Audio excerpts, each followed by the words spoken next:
Our News is brought to you by Alive. Good evening, Bahamas. Coming up in our news tonight, why some doctors are deciding against getting the COVID-19 vaccine. Ragged Island records its first case of COVID-19. Public schools will reopen virtually on August 30th. We'll tell you why. Plus, parents speak up on COVID-19 vaccines for teens. And the Free National Movement says it's united as the country counts down to the general election.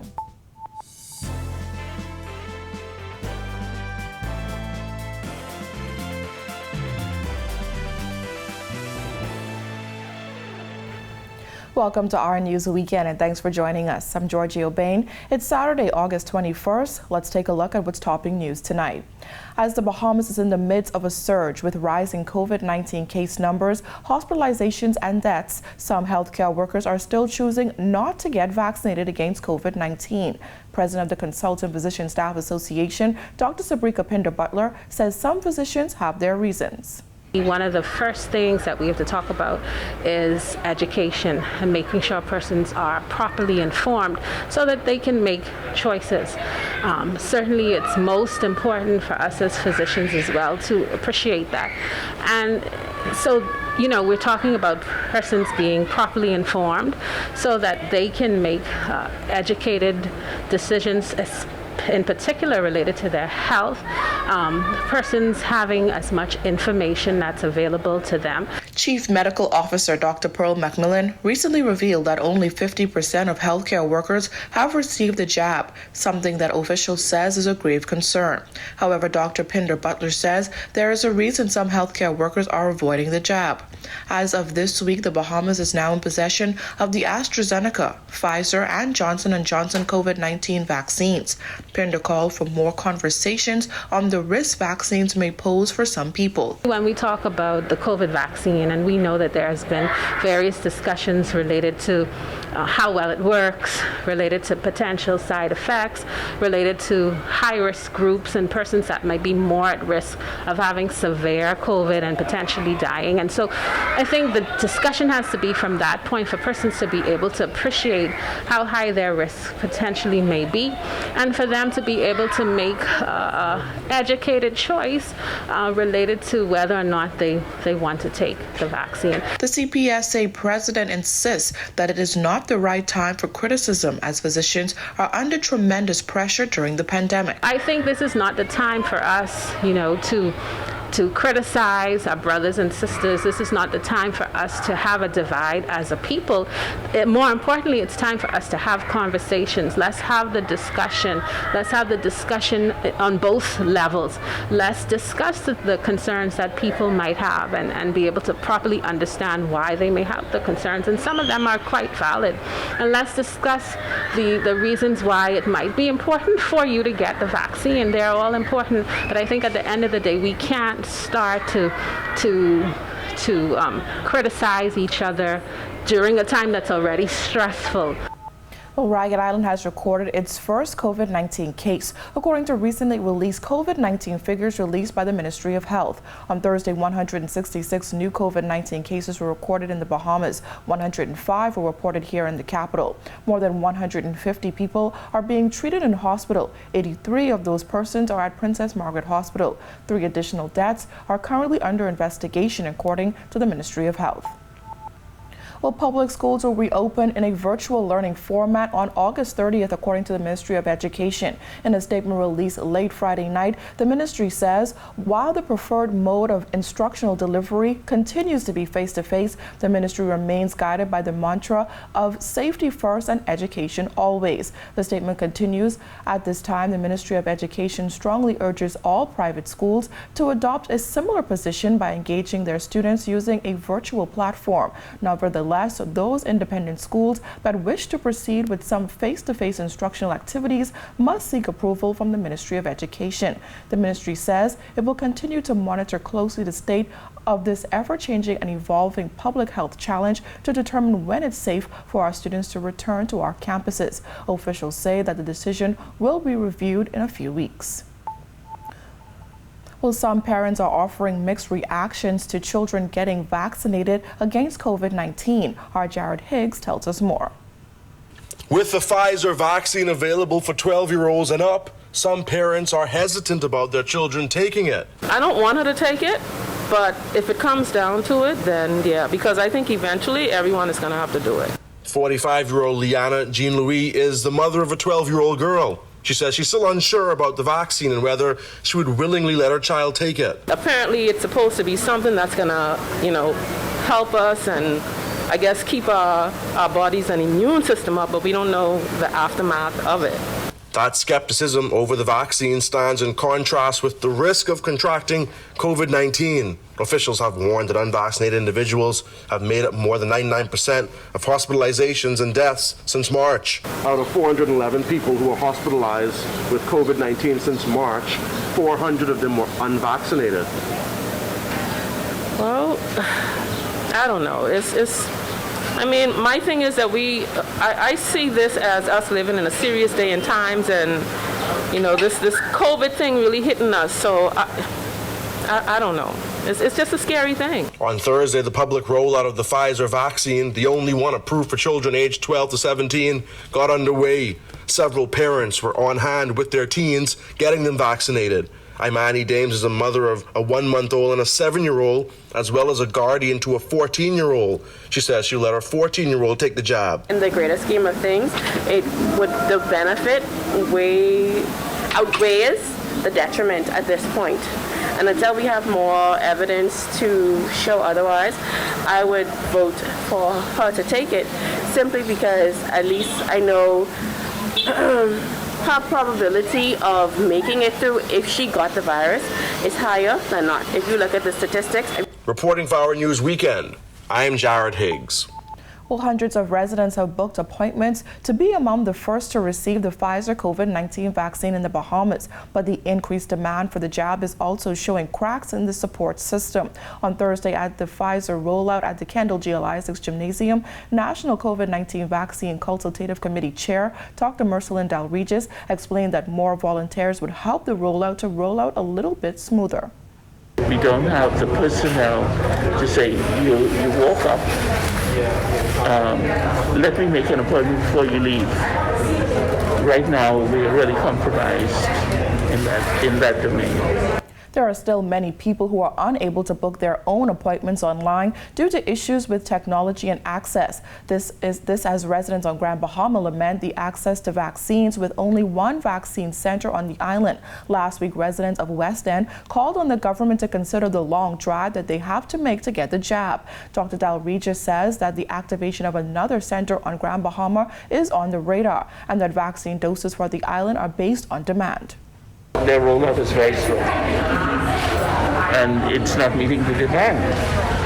So until Grand Bahama establishes a second site, we can't answer that. All appointments for the Pfizer vaccine are booked until early next week. Well, still to come on Our News Weekend, the Free National Movement chairman says that the party is together in its mission to win the next government, plus a call for increased transparency in governance. And we're putting pen to paper to create a heart for a Spartan. That's coming up when Our News Weekend returns. Welcome to our news and thanks for joining us. Topping news tonight. COVID-19 remains a serious threat. Coronavirus COVID-19 has disrupted our economy, tourism industry, educational system, and put our healthcare facilities and professionals on high alert. Are you prepared? Do you have all the facts? Stay tuned to this network for the very latest news and information on this global pandemic.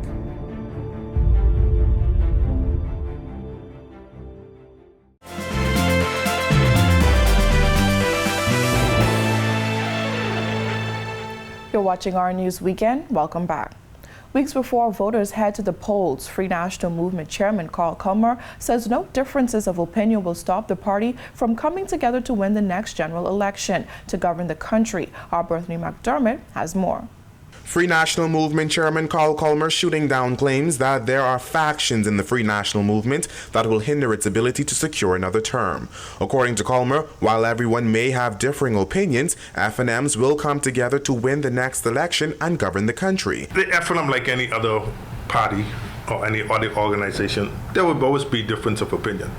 But when it comes to running and governing this country, FNMs will come together and they will ensure that the FNM will win this government in the next general election. In 2019, Centreville MP Reese Chipman and Golden Isles MP Vaughn Miller both quit the FNM, with Miller later joining the Progressive Liberal Party. In February 2021, House Speaker Halson Moultrie severed ties with the party, becoming an independent House Speaker. Meanwhile, others like Fort Charlotte MP Mark Humes and Seabreeze MP Lanisha Roll did not get the opportunity to seek re-election. Everyone had a fair opportunity to apply.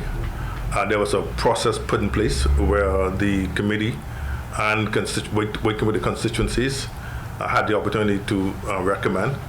And at the end of the day, the process took place. The committee was set in place. The committee made a recommendation to the executive body, which was the candidates committee.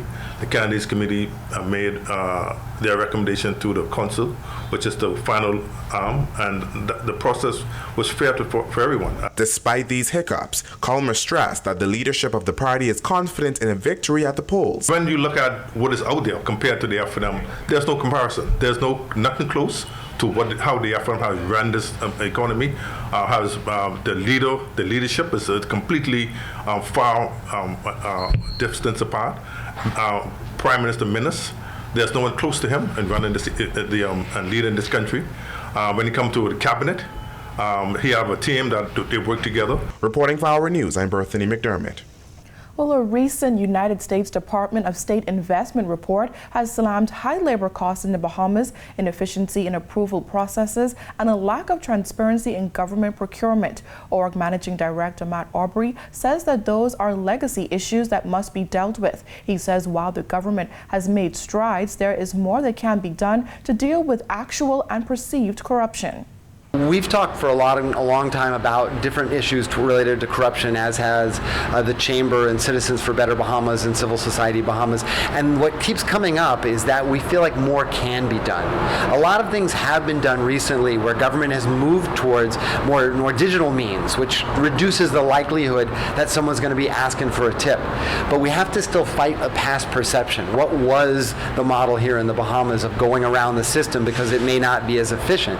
We have to do a lot towards that. Top of the list is to pass the Integrity Commission bill as legislation. Now in the midst of the election season, Aubrey says registered voters should ask political candidates their plans to eliminate corruption should they be elected to office. The passage of the Integrity Commission bill, which was tabled in 2017, November, is a major statement forward. So that bill can be easily put forward for a second reading. It can be debated on the floor. It should be a priority. And what we look to is encouraging citizens to talk to those people that they've elected to represent them, or now in the election season, those that are looking to get their representation, and make sure that they understand that the diminishing of corruption and its perception are crucial. They're crucial for our local competitiveness. They're crucial for our external competitiveness. And in an economic time where we need to do more, this is an area where we can absolutely do more.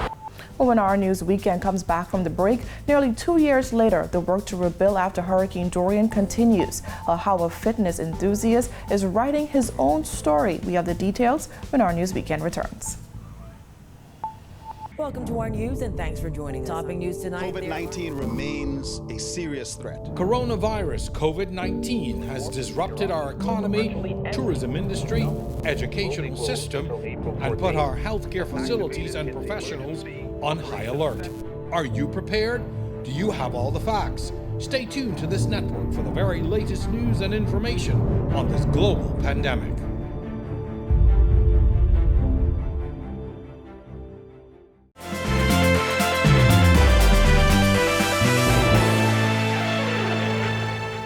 You're watching Our News Weekend. Thanks for staying with us. It's a story of testing and triumph. Now Donovan Roll has to put pen to paper.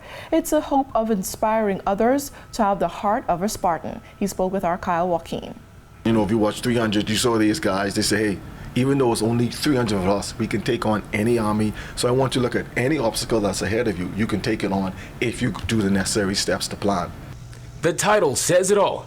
The Heart of a Spartan is the brainchild of Donovan Roll, a fitness enthusiast and author whose challenges inspired him to put pen to paper. So I was going to have some downtime, and then during that downtime, I'm always an active guy. I always like to move on to the new ideas. Like, since I can't do anything physically, what can I do to challenge myself mentally?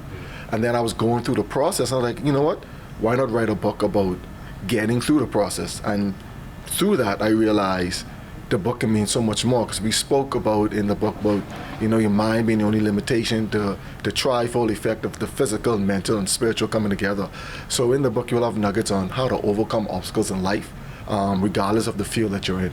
A father, husband, businessman, and lover of overall wellness, Jay, as he's called, wrote the book in the middle of a pandemic. He speaks of how this challenging time can turn out to be a blessing in disguise for many. Many of us were home, and we did not do that thing we've been putting off to do because we're too busy at work doing someone else's job and dream and goal. So the pandemic gave us the opportunity to challenge our energy and move it towards things that we were passionate about. Right. And I speak about being passionate. I speak about following your goals. I speak about setting goals and accomplishing them. So I think by leading by example, say we have more time to make these things happen.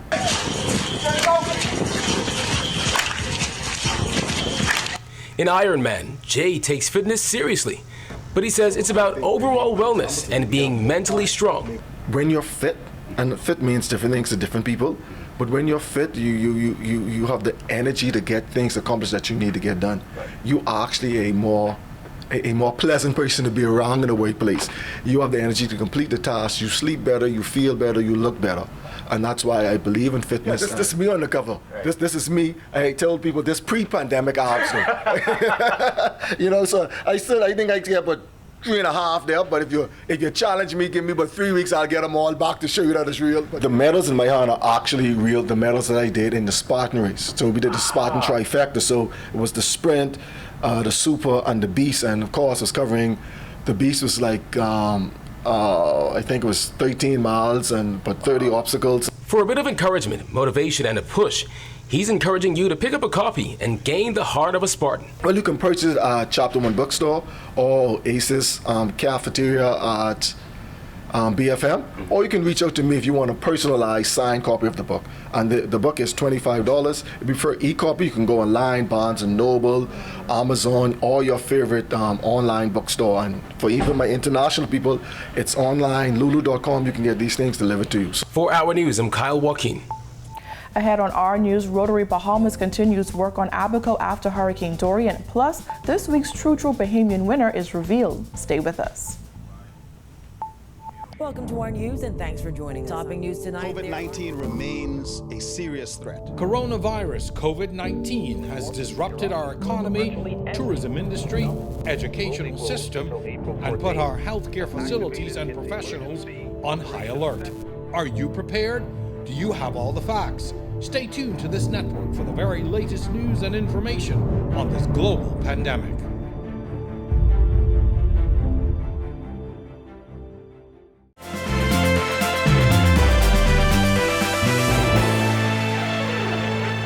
It's been nearly 2 years since Hurricane Dorian ravaged Abaco and Grand Bahama. Rotary Bahamas has recommitted to assisting those islands as they continue on the path to recovery.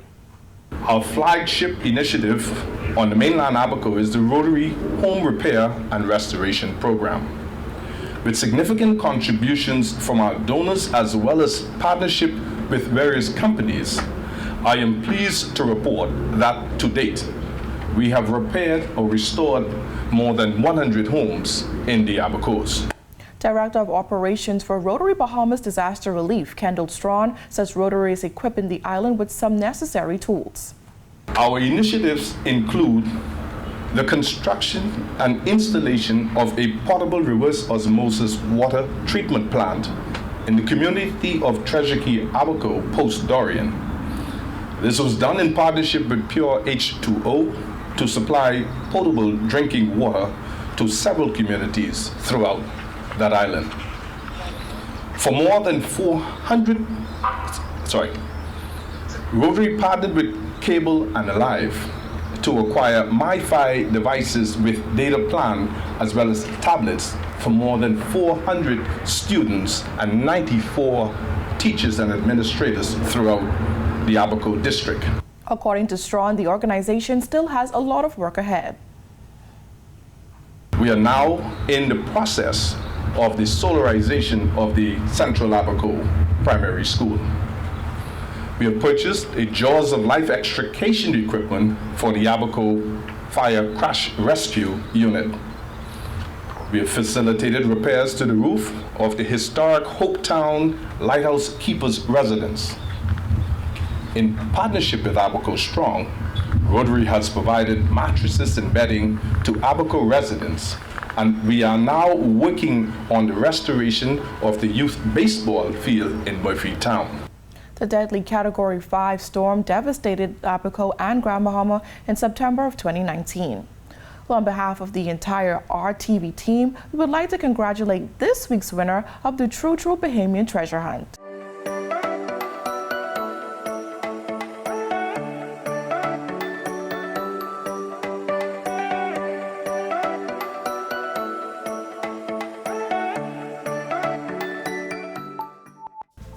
I'd like to thank you for joining us for our News Weekend on behalf of the entire team. I'm Georgia Bain, and we'll see you right back here tomorrow night. Have a safe evening, Bahamas.